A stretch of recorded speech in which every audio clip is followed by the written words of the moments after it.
Le royaume des divinités égyptiennes. Dans un royaume lointain, au-delà des rivages ensoleillés de l'Égypte, terre des pharaons et des divinités ancestrales, vivait une reine majestueuse nommée Amaïa.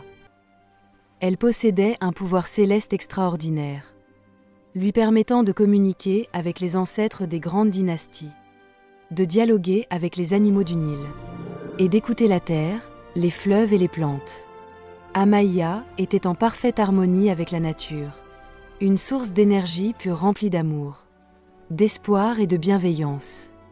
Son royaume, connu sous le nom de Khem, se nichait dans un endroit mystérieux, magique et féerique.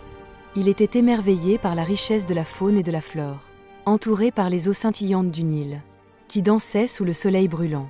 Le palais, construit en pierre dorée et orné de hiéroglyphes, était un symbole de la richesse culturelle et de la diversité des peuples de l'Égypte.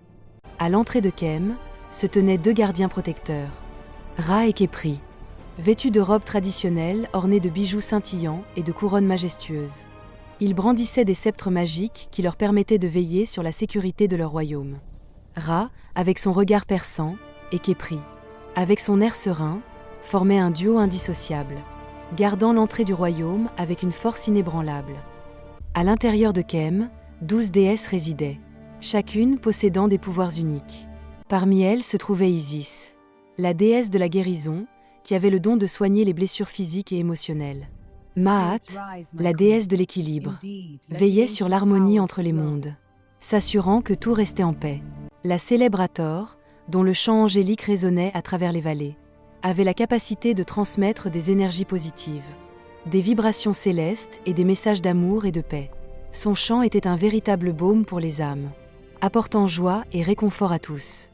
Ce jour-là, toutes les déesses et la reine Amaïa s'étaient réunies pour célébrer le couronnement de la reine-mère. La couronne qu'elle devait recevoir était véritablement unique, composée de cheveux délicatement déposés sur une très longue chevelure crépue envoûtante. Le cœur de la couronne était orné de bijoux en or, symbole de richesse et de vitalité, illustrant la connexion sacrée entre la reine et la terre elle-même. Ces bijoux de vie, symbolisant la force et la résilience. Ce moment de célébration marquait le début des divinités égyptiennes. Une ère nouvelle où la sagesse, la puissance et la beauté des femmes seraient célébrées pour toujours. Les ancêtres, les animaux, la terre et les cieux assistaient à cette union sacrée, sachant que le pouvoir d'Amaïa illuminerait le royaume pour les siècles à venir. Ainsi commence l'histoire des divinités égyptiennes, une légende transmise de génération en génération, rappelant à tous la force indomptable de la nature et l'importance de la solidarité, de l'amour et de la sagesse des ancêtres.